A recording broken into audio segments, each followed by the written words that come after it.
The shuttle landed on Station Velar 7 with a soft hum, grabbed his small bag and walked down the ramp into the docking bay.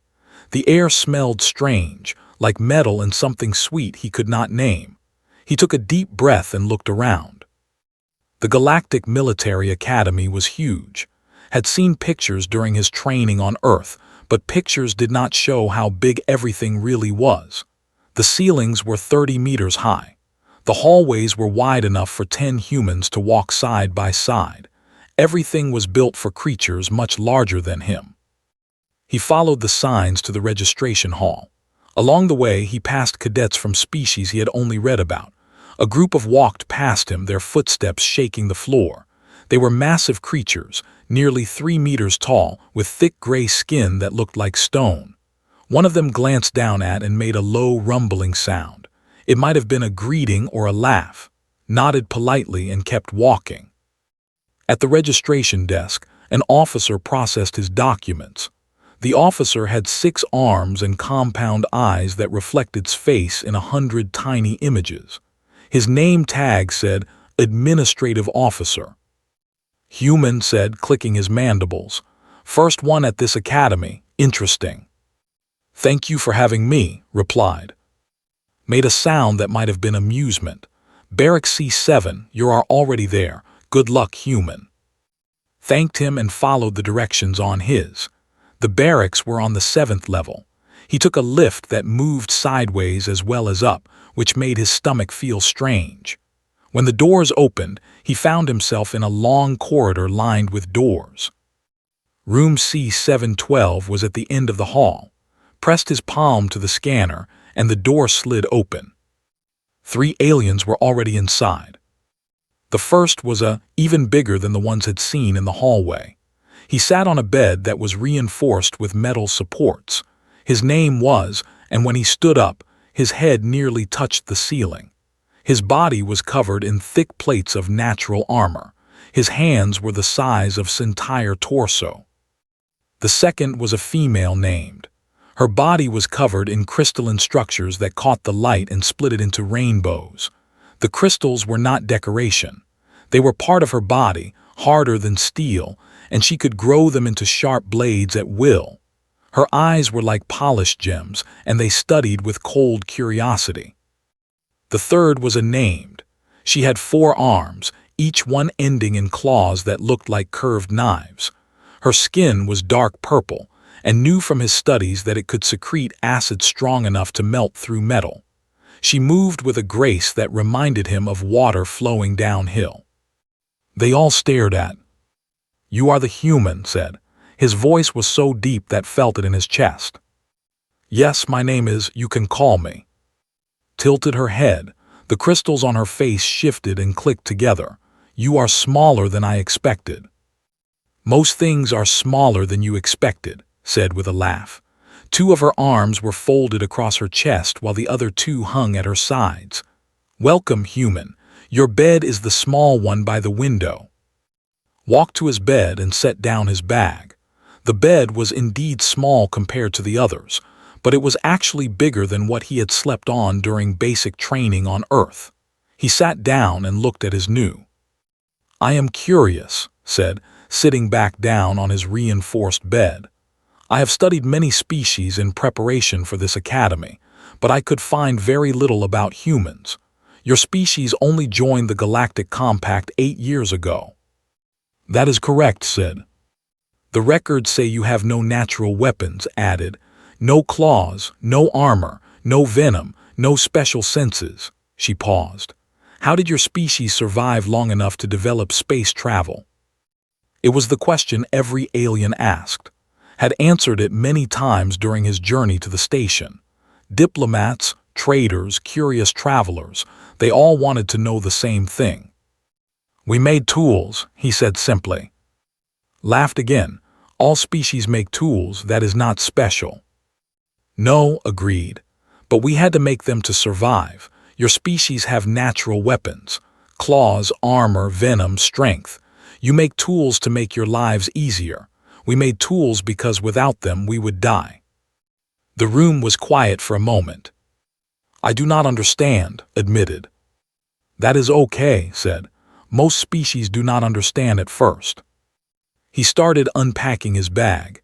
He did not have much: some clothes, a small tablet with pictures of his family, a worn paperback book that had belonged to his grandfather. "What is that?" asked, pointing at the book with a crystal-covered finger. "A book. My grandfather carried it during the Pacific War on Earth. It is very old." "Your grandfather was a warrior." "All humans are warriors," said. "Some just do not know it yet." Exchanged a look with, they did not believe him. Why would they? He was small, soft, and fragile compared to them. He had no claws, no armor, no venom. But did not mind. Humans had spent their entire history being underestimated. It was almost comfortable now. That night, as he slept, lay awake and looked out the window at the stars. Somewhere out there was Earth, a small blue planet full of creatures who had no natural weapons. And yet they had conquered their world. They had tamed fire, split the atom, and reached for the stars. Tomorrow, his training would begin. He would be tested alongside species that could tear him apart with their bare hands. Smiled and closed his eyes. He could not wait. The first morning at the academy began with a sound like thunder. Woke to find already standing, his massive body blocking most of the light from the window. "Morning alarm," explained. "We have 30 minutes to reach the training hall." Got dressed quickly. His uniform was simple compared to the others. Wore armor plates that clicked together like a puzzle, had special coverings that protected her crystal growths. His uniform had 4 sleeves and was made of acid-resistant material. His uniform was just fabric. They walked together through the corridors toward the training hall. Other squads joined them along the way, creating a river of aliens from dozens of species. Saw creatures with tentacles, creatures with wings, and creatures that floated without touching the ground. He was the only human. Many of them stared at him. Some pointed and made sounds in languages he did not understand. Kept his eyes forward and his back straight. The training hall was enormous. It could hold 1,000 cadets easily. At the center was a raised platform where Instructor waited. Was like the officer at the registration desk, but much older and much larger. He stood over 2 meters tall, with a body covered in hard black shell. His compound eyes scanned the assembled cadets like a predator watching prey. 6 arms hung at his sides, each one capable of wielding a weapon. "Welcome to the Galactic Military Academy," said. His voice was amplified by speakers throughout the hall. "You are here because your governments believe you have potential. I am here to find out if they were right." He began packing across the platform. His footsteps made sharp clicking sounds. "The first week will be assessments: physical, mental, combat. You will be tested in ways that will push your species to its limits. Some of you will fail. Some of you will quit. Some of you will discover strengths you did not know you had." Stopped and looked directly at the section where stood with his squad. "Today, we begin with species combat assessments. Each of you will demonstrate your natural combat capabilities. I want to see what your bodies can do before we begin teaching you to do more." The assessments began immediately. Squads were called forward one by one, watched carefully as each species showed what they could do. They were first, and his fellow demonstrated their charging strike. They ran at reinforced walls and smashed through them like they were made of paper. The ground shook with each impact, felt his teeth rattle in his skull. They came next, and the others grew blades from their arms and cut through training dummies made of hardened polymer. Their crystal bodies caught the light as they moved, creating deadly rainbows across the hall. They demonstrated their 4-armed combat style. Was beautiful to watch. She moved like a dancer, her claws slicing through the air. When she finished, the training dummy was in pieces, and the floor was with acid burns from her skin secretions. Species after species showed their natural weapons. They could generate electricity from their bodies. They had tails that could crush bone. They could spray venom from glands in their wrists. then called for Squad C7, walked to the platform with his, went first and shattered another wall, grew her crystal blades and destroyed her dummy, left another pile of melting remains. Then it was turn. The hall went very quiet. His compound eyes fixed on him.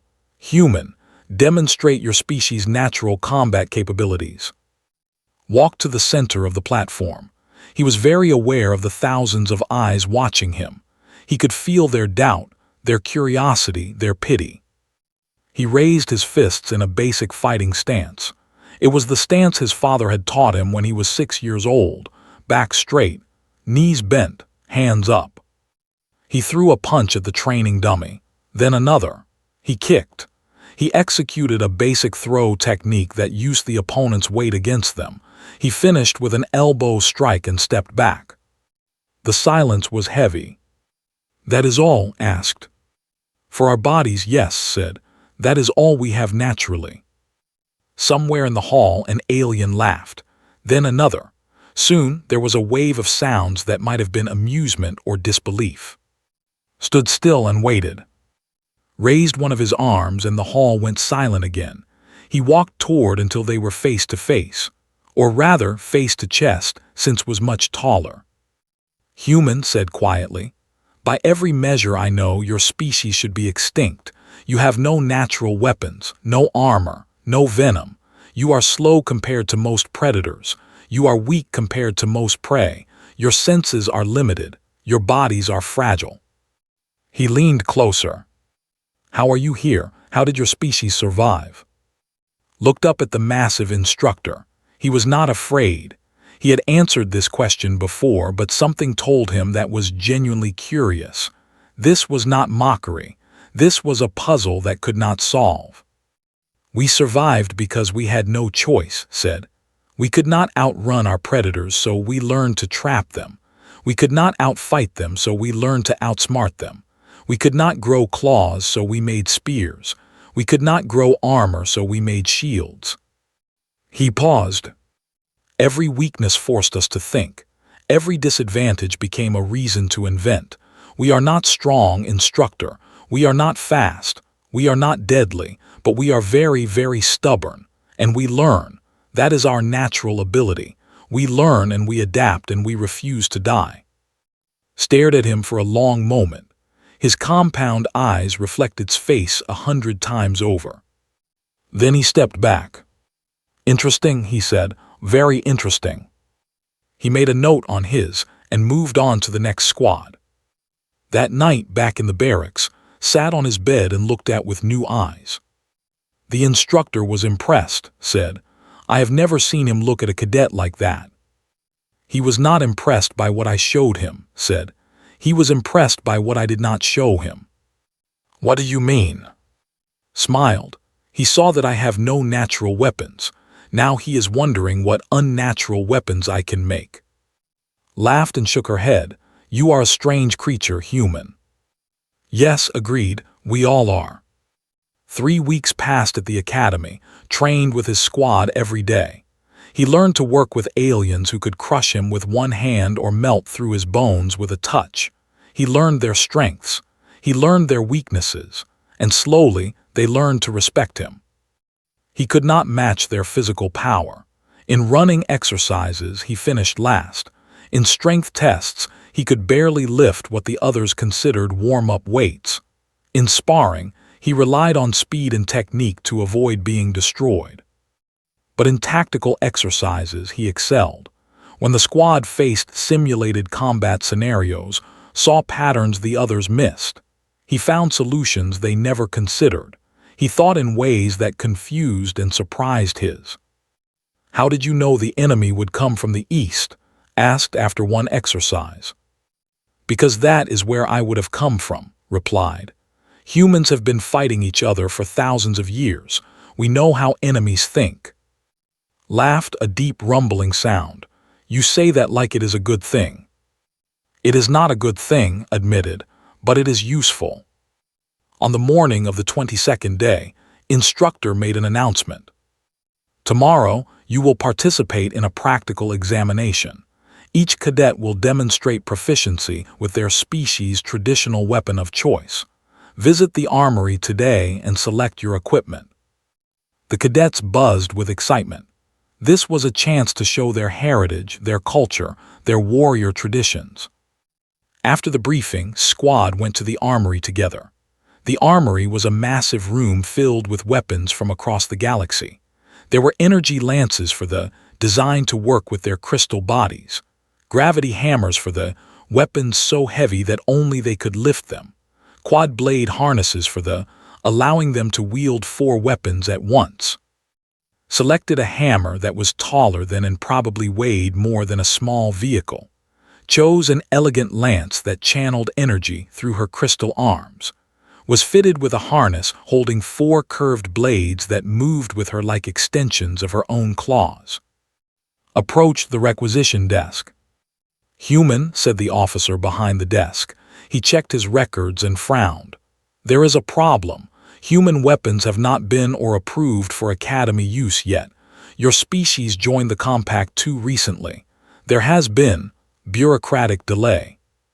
"I see," said. "You may select a training blade from the general collection. It is not traditional, but it will allow you to participate." Thought for a moment. He looked at the rack of generic training weapons.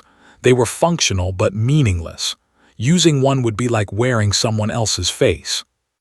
"No," he said. "Thank you, but that will not be necessary." The officer looked confused. "How will you participate in the examination?" "I will find a way." That night did not sleep. He lay on his bed and stared at the ceiling, thinking. His noticed his silence but did not press him. They had learned that humans sometimes needed to be alone with their thoughts. The next morning, the training hall was packed. Cadets and instructors from across the academy came to watch. This was one of the most important examinations of the year. Reputations would be made here. Squad after squad demonstrated their weapons. The shook the floor with their gravity hammers. The danced with their energy lances, leaving trails of light in the air. There were poetry in motion, 4 blades spinning around them like deadly flowers. Then Squad C7 was called. Went first. His hammer came down on the target with enough force to create a small crater. The crowd cheered. Was next. Her lance work was precise and elegant. Every strike hit exactly where she aimed. More cheers. His demonstration was the most beautiful. Her 4 blades wove patterns that seemed impossible. The target was destroyed in seconds, but the destruction looked like art. Then called name. Walked to the center of the floor. He was empty-handed. The crowd went silent, his compound eyes fixed on him. "Human, where is your weapon?" "I do not have one yet, Instructor." Whispers spread through the hall. Some cadets laughed, others looked confused. "This is a weapons demonstration," said, his mandibles clicking with impatience. "You cannot participate without a weapon." "I understand, Instructor. I would like to make one." The whispers stopped. Now there was only silence. "Make one," repeated. "Yes, Instructor, here now if you will permit me." Was still for a long moment. His compound eyes showed no emotion but could sense he was thinking. This was not normal. This was not procedure, but was old enough to know that sometimes the most interesting things happen outside of procedure. "What do you need?" "Only materials, Instructor. Whatever I can find in this room." Another long pause. "Very well, you have 10 minutes. Use whatever you can find." The clock on the wall started counting down. Did not waste a single second. He ran to the back of the training hall where damaged equipment was piled, waiting for recycling. His eyes scanned the pile quickly, identifying materials, calculating possibilities. A broken support beam caught his attention. It was made of composite alloy, approximately 1.5 meters long. The structural damage had given it a natural curve. Picked it up and tested its flexibility. It bent smoothly and snapped back. Good. Next, he found a torn seating cushion. Inside was high-tensile polymer cord used for upholstery. He pulled out several lengths and began braiding them together. 3 strands became one strong cord. He tested the tension. It would hold. In the wreckage of a broken cleaning drone, he found a small cutting tool. He used it to notch the ends of the curved beam, creating grooves where the cord would sit. Finally, he searched through discarded ration containers. The rigid material could be shaped. He cut 4 straight pieces, approximately 30 centimeters each. He sharpened one end of each piece to a point. From scraps of polymer film, he fashioned simple fins for the back end. The crowd watched in complete silence. Nobody spoke. Nobody moved. They did not understand what they were seeing. With 2 minutes left on the clock, attached the braided cord to the notched ends of the curved beam. He pulled the cord back, testing the tension. The beam bent. Energy stored. He released and the beam snapped back with satisfying force. At the 8-minute mark, he turned to face Instructor. "I am ready." Walked forward, his eyes fixed on the strange device in his hands. It looked primitive. It looked like something a child might make from sticks and string. "Explain this weapon," said. "It is called a bow," replied. "It stores mechanical energy through tension in the flexible limb. When I pull the cord back, energy builds. When I release, that energy transfers to a projectile. We call the projectiles arrows." He held up one of the sharpened shafts. "My ancestors used versions of this weapon for over 60,000 years. Different civilizations on Earth developed it independently, without ever meeting each other. It helped us hunt animals larger and stronger than ourselves. It helped us fight enemies with natural armor and claws and fangs." Stared at the bow. "You made a functional weapon from garbage in 8 minutes. "Yes, Instructor." "Show me." Turned to face the target range. The targets were 25 meters away, made of dense training material designed to withstand energy weapons and blade strikes. They were the same targets that they had destroyed with gravity hammers, the same targets that they had pierced with energy lances. Now a human would try to damage them with garbage and string. The crowd leaned forward. Even the cadets who had laughed before were silent now. There was something in the way he held the bow, something in his calm focus, that demanded attention. Took one of his improvised arrows and fitted it to the string. He pulled back, the cord digging into his fingers. The bow bent, storing energy. He could feel the tension in his arms, in his shoulders, in his core. This was a feeling humans had known for thousands of generations. He aimed, he breathed out slowly, he released. The arrow flew across the training hall in a blur. It struck the center of the target with a sharp crack and sank several centimeters into the dense material. The silence was absolute. Did not pause. He took the second arrow and knocked it, drew, aimed, released. Another center hit just millimeters from the first. Third arrow, fourth arrow. Both struck the center ring, grouping so tight that they nearly touched. 4 shots, 4 center hits, all with a weapon made from a broken chair and some string. Then did something nobody expected. He turned away from the targets and looked at the pile of scrap material. He walked over and picked up a metal plate from a damaged console. It was thick and heavy, probably designed to shield sensitive equipment. He placed it against the wall and walked back to his position. "The bow is not just for unarmored targets," he said, loud enough for the entire hall to hear. "Our ancestors used it against creatures with thick hides and natural armor, against enemies wearing metal protection." He had 1 arrow left, but he did not use it.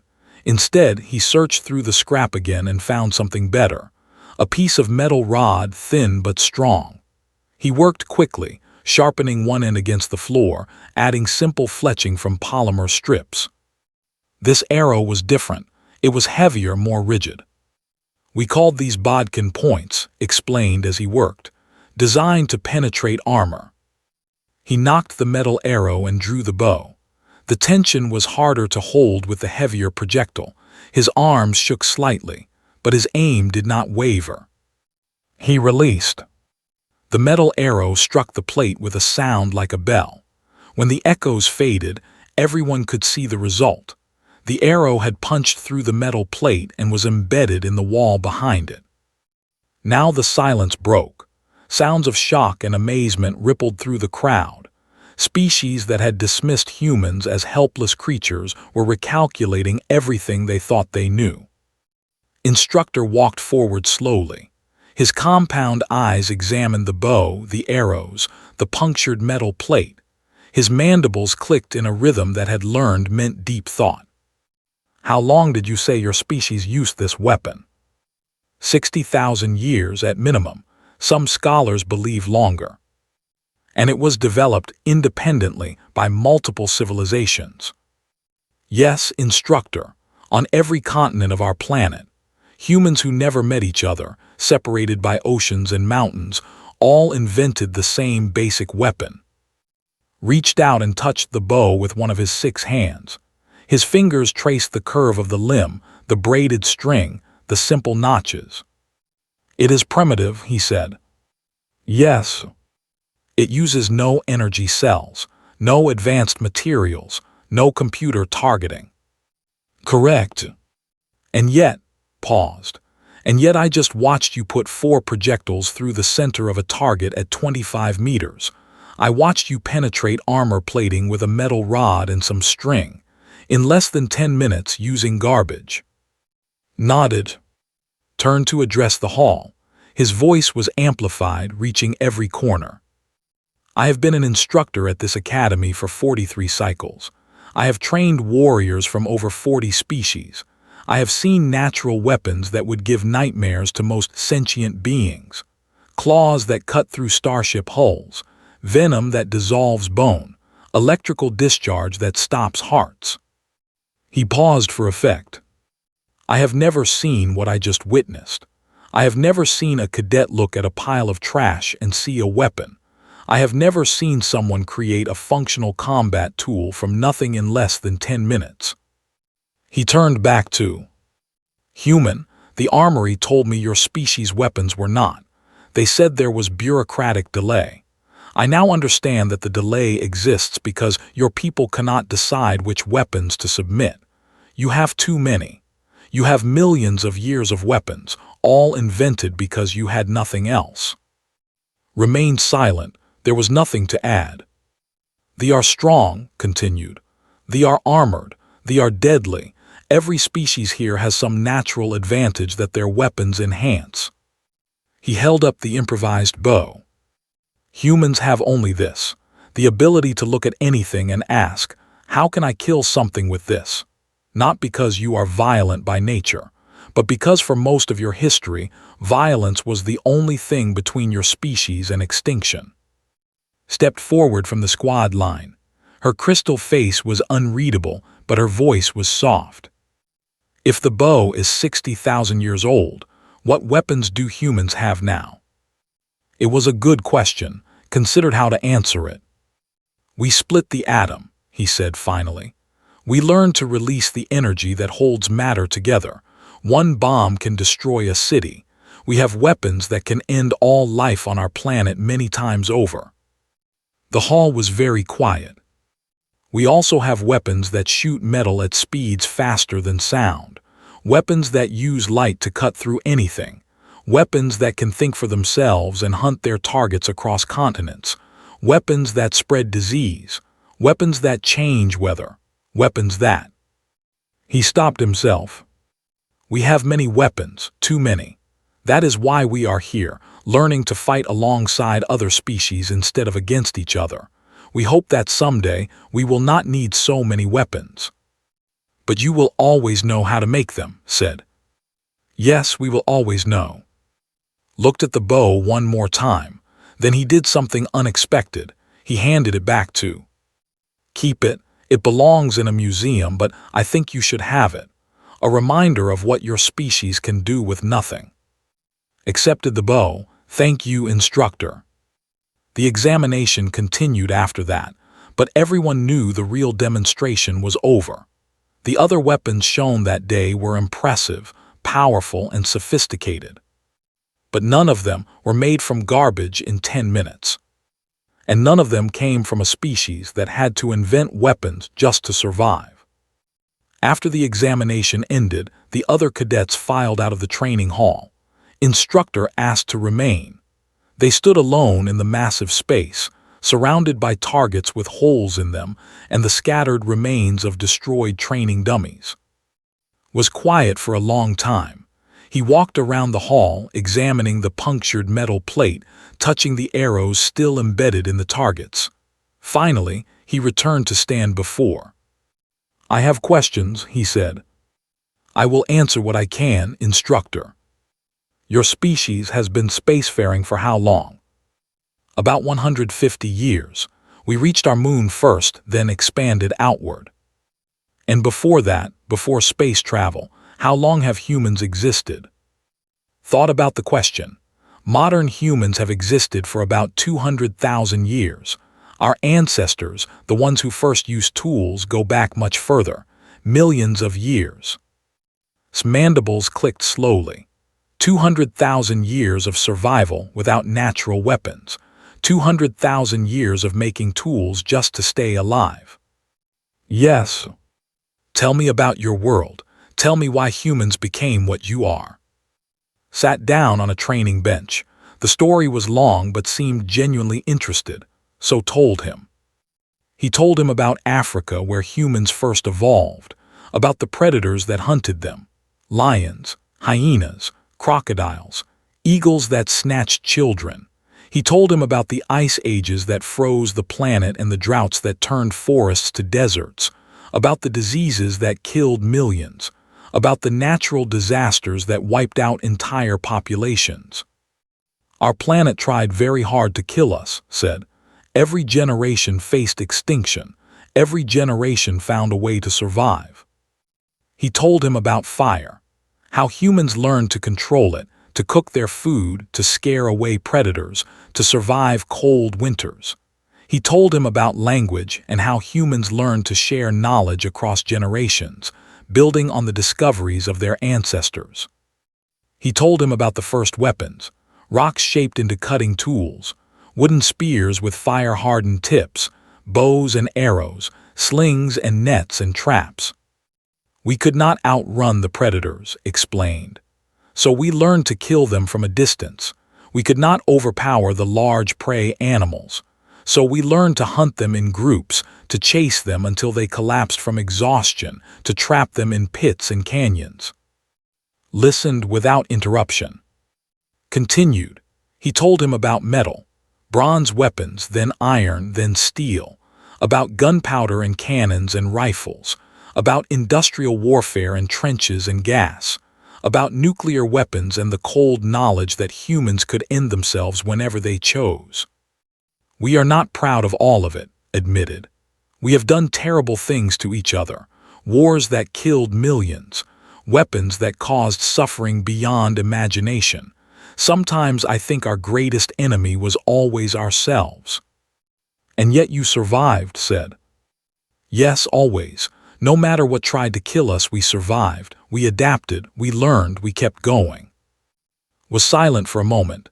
Then he asked the question he'd been waiting for. "What makes humans different from other intelligent species? Not physically. I understand you are weak and soft and fragile, but mentally, emotionally, what makes you able to do what you do?" Considered the question carefully. "I think it is desperation," he said finally. "We have no safety net. Other species have natural weapons to fall back on. If technology fails, you still have claws. If society collapses, you still have armor. Humans have nothing. If we lose our tools, we die. If we forget our knowledge, we die. There is no backup plan." He stood up and looked at the bow still in his hands. "That desperation is coded into us now. Every human child is born knowing on some deep level that the universe is trying to kill them. We never feel safe. We never feel secure. We are always looking for the next threat, the next danger, the next problem to solve." "That sounds exhausting," observed. "It is, but it is also powerful, because we never stop preparing. We never stop inventing. We never stop asking, what if something goes wrong? Other species might see a peaceful situation and relax. Humans see a peaceful situation and start planning for when it stops being peaceful. Made a sound that might have been a laugh. Paranoid. Yes, extremely paranoid. But paranoid creatures live longer than confident ones. At least, that has been our experience. The training hall was quiet. Outside, could hear the sounds of the academy continuing its daily routine. Cadets training. Instructors teaching. The machinery of military education grinding forward. "I am going to tell you something," said slowly. "Something I have never told a cadet before." Waited. When I first heard that a human was joining the academy, I was skeptical. The reports on your species were not impressive. Physically weak, limited senses, short, no natural weapons. I expected you to fail within the first week. Many expected that.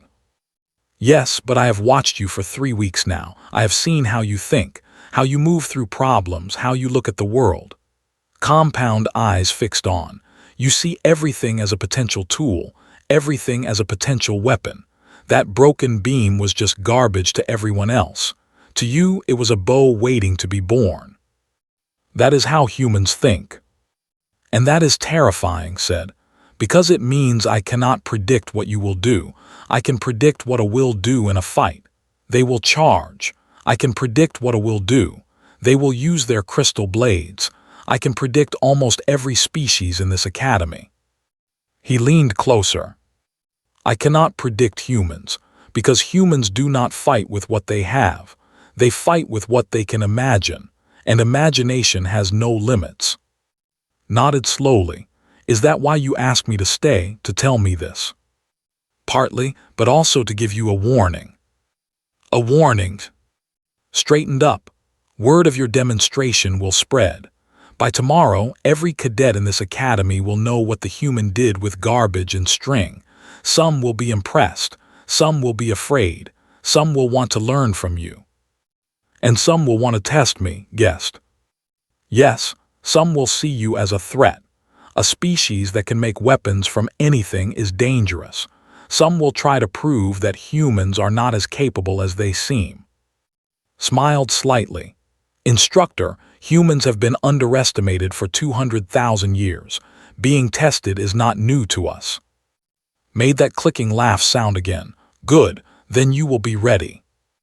He turned to leave but stopped at the door. Human, one more thing. Yes, instructor. The bow you made today, it is primitive, simple, but it works. It has worked for 60,000 years. His voice was thoughtful. I wonder sometimes if that is the secret of human success, not that your weapons are the most advanced, but that they are the most reliable, the most adaptable, the most human. Maybe, said, or maybe the secret is simpler. What do you mean? Look down at the bow, at the curved wood and braided string, at the simple notches and the crude arrows. Maybe the secret is that we never stop fighting, no matter how weak we are, no matter how strong our enemies are, no matter how impossible the odds seem. Humans do not know how to give up. It is not in our nature. He looked up at. We were not born with claws, so we made spears. We were not born with armor, so we made shields. We were not born with the ability to fly, so we built planes and rockets and spaceships. Every time the universe told us we could not do something, we found a way to do it anyway. Was silent. That is the human secret, instructor. Not our weapons, not our intelligence, not our imagination, just stubbornness, pure, endless, unreasonable stubbornness. We refuse to accept that anything is impossible, and sometimes that makes the impossible happen. Stood in the doorway for a long moment, then he nodded once. I look forward to seeing what else you refuse to accept, human. I suspect it will be educational for all of us. He left.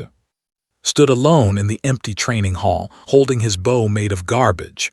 Tomorrow, everything would change. Tomorrow, everyone would know what humans could do.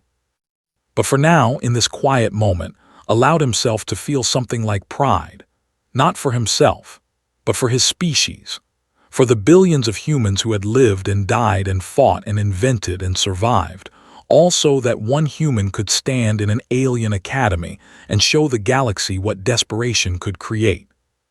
200,000 years of survival. And they were just getting started.